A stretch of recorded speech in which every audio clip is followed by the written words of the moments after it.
Hello, everyone. Happy Monday.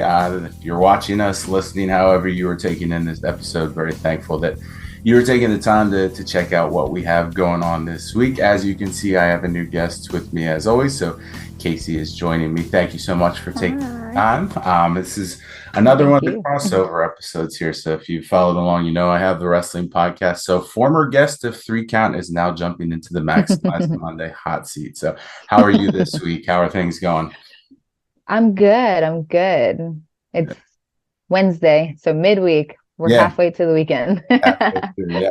Yeah, definitely, definitely. So if you watch the show, listen, you kind of know we start off talking about what's going on for the week ahead. And so for me, a lot in terms of motivation. So this is the time of the year that my wife is a teacher, so she's home every day now. My daughter only goes to daycare a handful of days, so a little bit more time I get to spend with the family during the summer months, which can be hectic when I have interviews throughout the day, but also a really good thing just to kind of keep that motivation going because I know I can have like the lunch date every day if I want and kind of force myself to take a break from the computer. So always Yeah. motivating to get that extra time with them. So that's one of the big things. Summer months coming up, so summer vacations planned. That's always a big deal on the horizon. I Yeah. would say the biggest thing motivating me, the biggest I guess it's a motivator is the preschool graduation for my daughter is coming up here. So Aw. it's going to be really fun, but it's also going to probably be devastating as we get her ready for kindergarten. Aw. We're already doing like Aw. kindergarten registration stuff, so we're very excited about that. But it's kind of one of those things where it's like to see her in her little cap and gown was like a oh type of moment for me. It's gone so Aw. fast. That's sweet. But yeah, so that's the motivation in terms of what I have motivating me. In terms of work wise, what's going on. If you've watched the show, you know that we're big into the intern swing right now. So I actually have a presentation to deliver coming up here. So that's kind of my goal for the week ahead is to get out in front of that since I have a week and a half to finish preparation on that. But I like to have that done in plenty of time because I'm always second guessing myself and changing things and running through the presentation myself. So that's the goal. The focus, the win is all kind of on maintaining my organization for the internship program here. So that's my week. Kaci, what's going on in your world this week? I am doing interviews all day, which I've wanted to do for forever.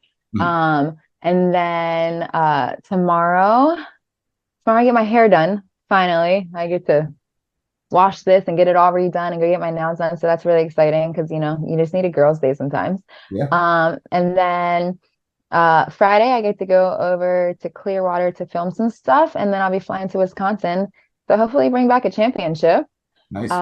So yeah, that's kind of where that's the rest of my week. And then I'll just restart it Monday with some squats and deadlifts and yeah, hopefully we max out. We PR on those. I am back into the grind. Yeah.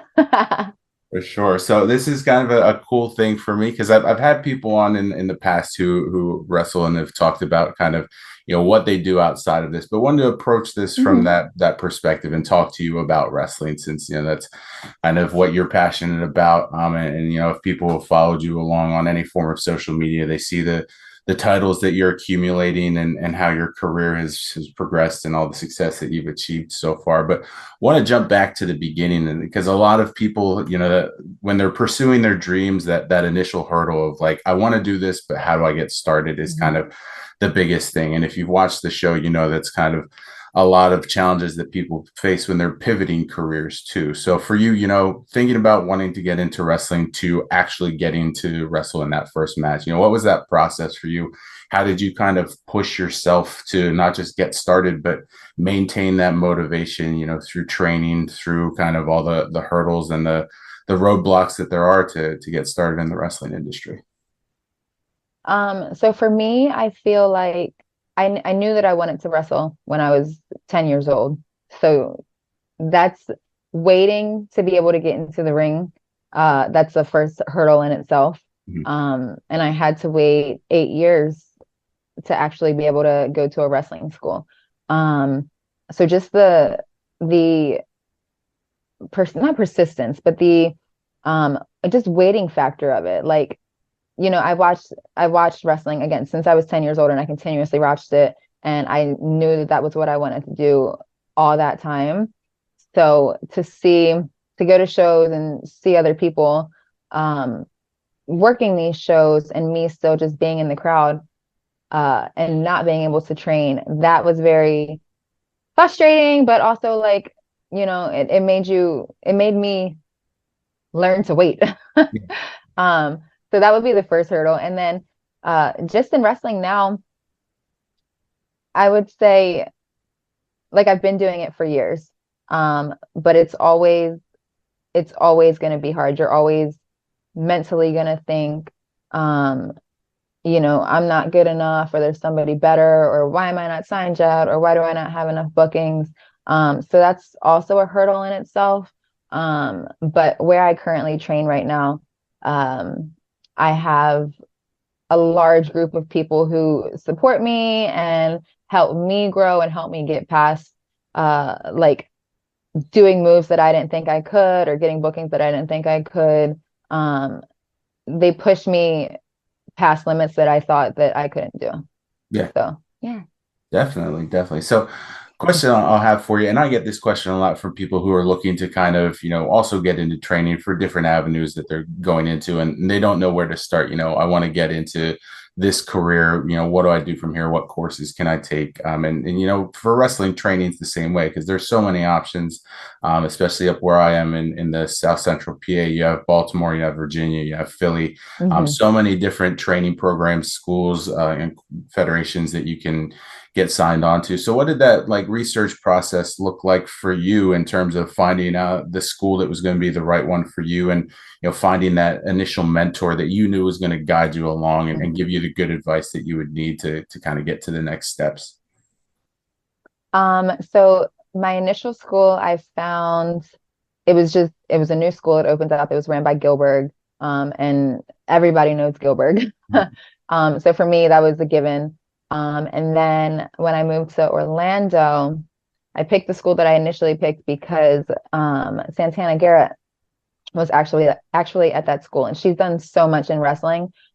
She's an international superstar. Um, she's just everywhere. So that's why I picked that school. Because she was there and I knew that like I would be learning from one of the best. Um, and then I went to I went to classes with Ace Steele, and I went to classes with him because he's been around forever. I knew he was great. He had been in WWE, so obviously he knew like the WWE way. Mm-hmm. And now I am currently at Devon's. Um, and he also knows the WWA. He knows the way before it was the way that it is now. Yeah. Um, he has connects in TNA. He has connects in AEW. So it's kind of nice being somewhere where, you know, A, he's connected. B, he knows how to wrestle. He knows what they're looking for.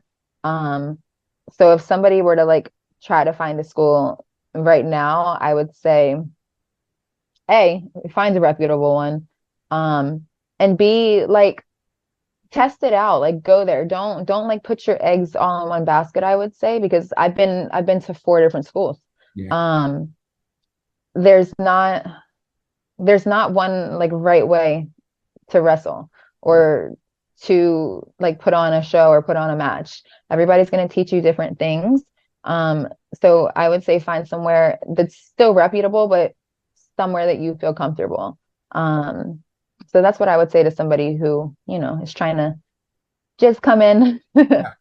Yeah, I think that can apply to every industry. You want to feel Yeah. comfortable where you're going, no matter what Mhm. the role, and especially in wrestling where you're putting your body on the line and you need to trust the people that you're working with. So, sound Yeah. advice that kind of expands across all industries. But let's talk about your move a little bit, because that's kind of something that a Yeah. lot of people are facing right now when they're looking for opportunities. Again, not just in wrestling, but kind of anything. If you've been laid off or if you're in a career transition page, sometimes it's to the point where you might have to look at a new area and relocate if you want to pursue opportunities. And Not that there's ever an easy time to just pick up and move, but it's even more difficult now. Yeah. So, what was that process like for you in terms of relocating to the Orlando area?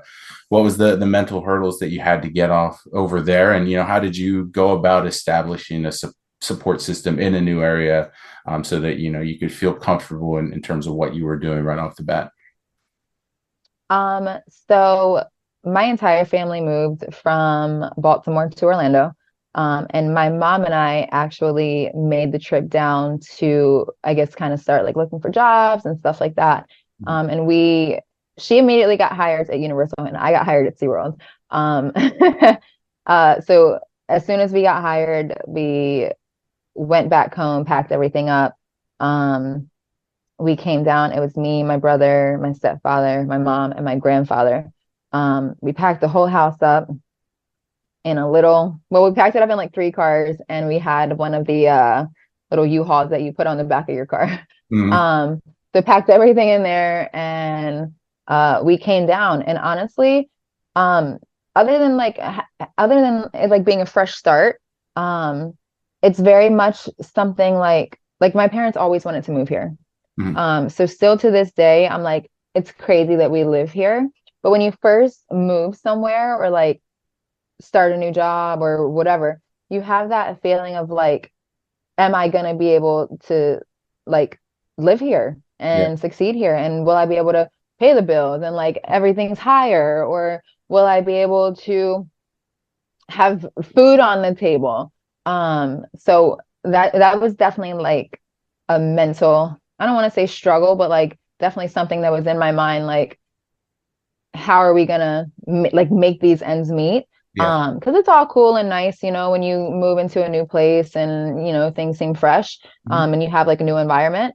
Uh, but especially moving, you want to make sure that you're able to like actually live and yeah, I mean it's hard. Like it's I don't know. You just want to make sure you can pay your bills and again have food on the table and still be able to have a life. And for a while, like I don't want to say like we struggled, uh, because there was nothing that like my family was ever without. But for a while, were things tight? Like sure, they were tight, but like that's part of the process. And now we just purchased a home, and here we are. So Congrats on that. yeah, thank you. Yeah, so you mentioned working at SeaWorld and being in guest services and guest experiences. I was a high school English teacher before I became a recruiter, so I get the question a lot. How did you look for those skills that you developed in education that made you successful as a recruiter? So I want to pose that question to you. Working in a very customer facing role, how did that kind of help you with being in the ring, being in front of crowds, and conversely, has being in wrestling and being that presence in the crowds and cutting promos, has that then in turn helped you feel more comfortable when you're working in customer facing roles? So I have always worked in a type of job where I like have like a guest facing role. Mm-hmm. Um, I feel like when I moved here, I gained some sort of additional confidence that I didn't have when I was back in Maryland. Um, Maybe I just got new friends or something. I mean, it's not that I was like a house person or a homebody all the time in Maryland, but like I would often have the same friends. Being in a theme park, I see different people every day. Like I work with different people every day. I see different guests every day. Um, so maybe that is what helped build my confidence because I like have to talk to people Yeah. um, from every region. Yeah. And I worked with people who in general were just different. Like my friends and I now are like so loud at work and obnoxious and like probably shouldn't be, but um it's just how we've grown. And maybe I'm that way with my friends at work because we've grown to be a family. So like I feel like I can be like myself with them. Mm-hmm. But yeah, being like working at SeaWorld and having these guest facing jobs has definitely helped my confidence and helped me better in the ring with matches and directing things at fans just because I have to come out of my shell. Like I can't be Yeah. to myself. I have to have that positive guest interaction or negative guest interaction or Right. um it forces you, it kind of forces you uh to, speak to others, be out there instead of just being to yourself. Yeah, absolutely. And besides that, aside from being a fan of wrestling and knowing that you wanted to be in the industry, is there anything else from your past that you feel really helped you in terms of early success, be comfortable in the ring, beyond just that drive of wanting to be there? Hmm. Anything else that helped me beyond that? I don't know. I want to say no. I feel like that's not a good answer because I'm just giving long answers. Um, but no, I don't think so. I feel like I just kind of grew up and I came out of my shell. Modeling, I guess going to the modeling school definitely helped when I was younger, Sure. because they will definitely make you come out of your shell. Right. Um, but yeah, I mean, moving down here definitely like changed Yeah. who I was. And not in a bad way, but like in a more of a way that I am not so quiet and to myself and like only hang out with like friends that live on my block or things like that, like I'm more able to sit here and have this conversation or sit here or go to work and have a conversation with a guest or things like that. Yeah. So yeah. Okay. Let me pose a different question to you then. It's kind of falling in line. So when you got started in wrestling, was there anything that was kind of a surprise to you as like either, oh, I didn't think that this would be as hard as it is, or something that kind of came naturally to you where you thought, oh, this is going to be tough, and you caught on really quick with it. Probably all of it. Right. Probably all of wrestling. No, I actually I do not like doing promos still. Like I still feel uncomfortable when I'm doing promos in front of uh like the people that I train with. And I Mhm. don't know if it's because I don't want to like mess up or if I want to get it perfect. And then when I don't get it perfect, I feel like a failure. Um that part still sucks. And that part is still hard. And I feel like that's always going to be hard. So I need a mouthpiece like Paul Heyman. Right.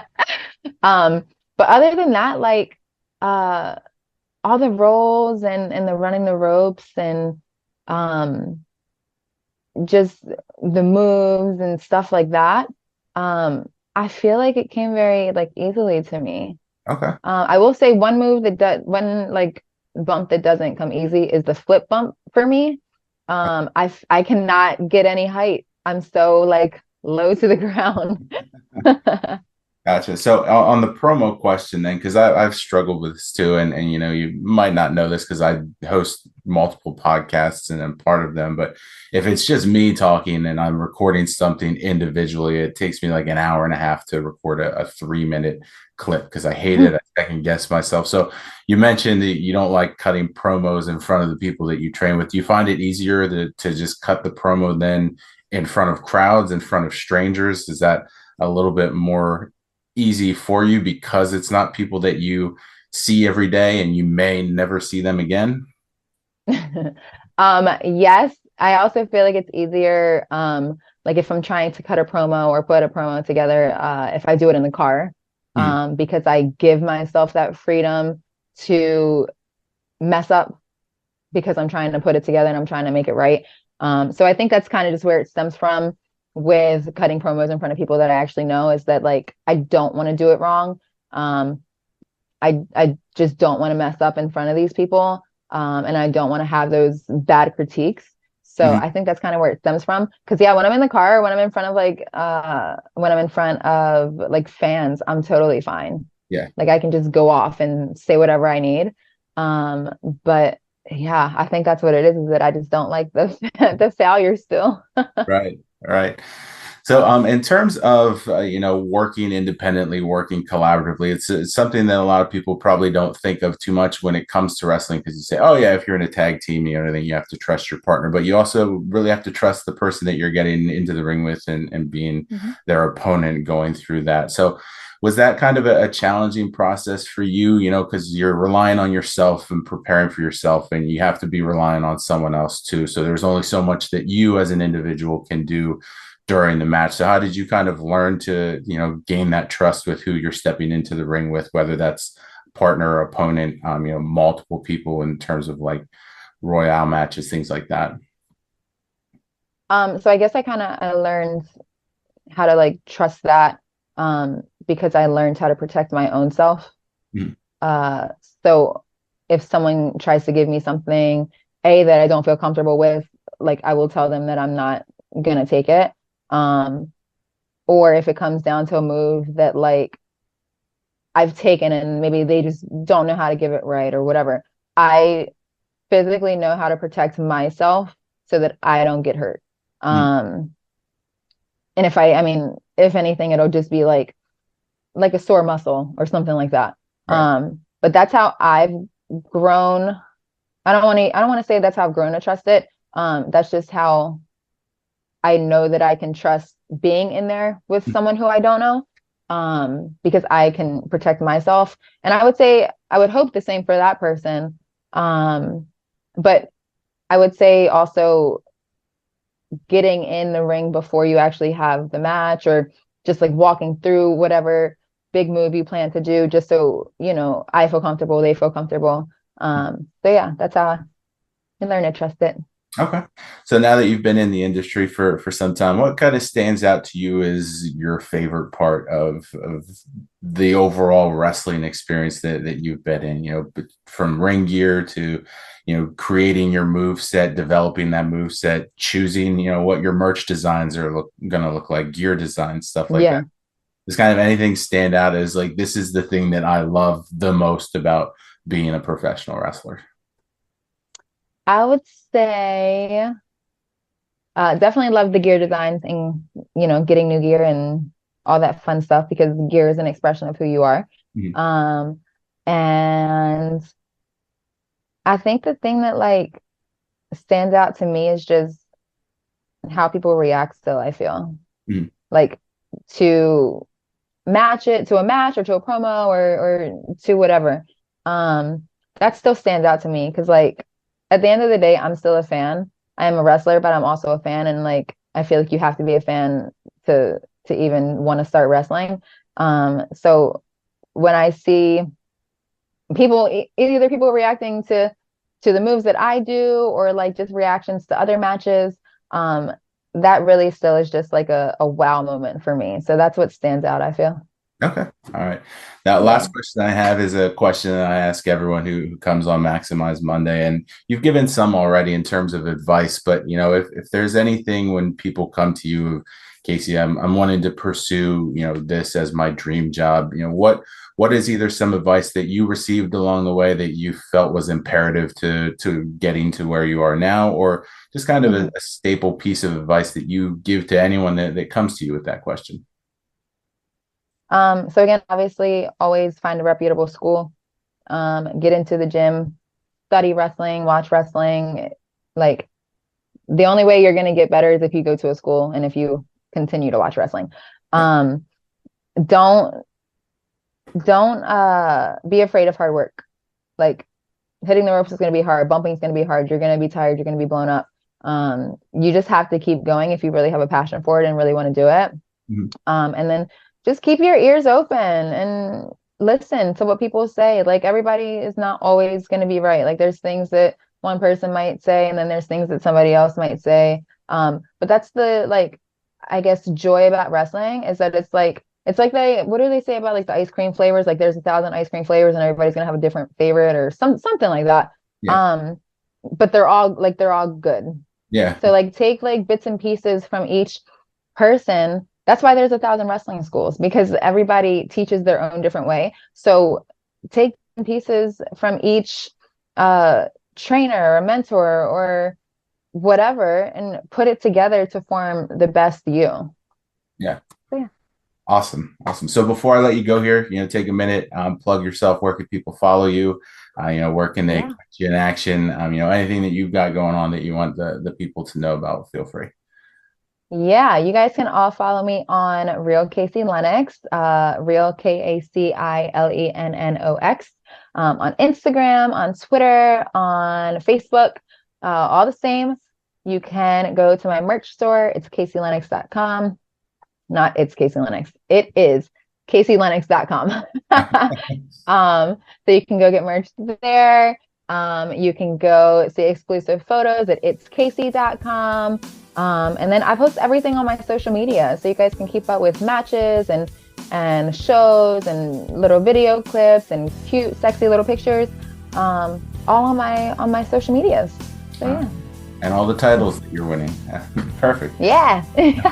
All right. Well, Kaci, thanks again for taking the time to jump on here with me. Thank you. Watch to listen. Thanks for checking us out, and I'll see you next Monday.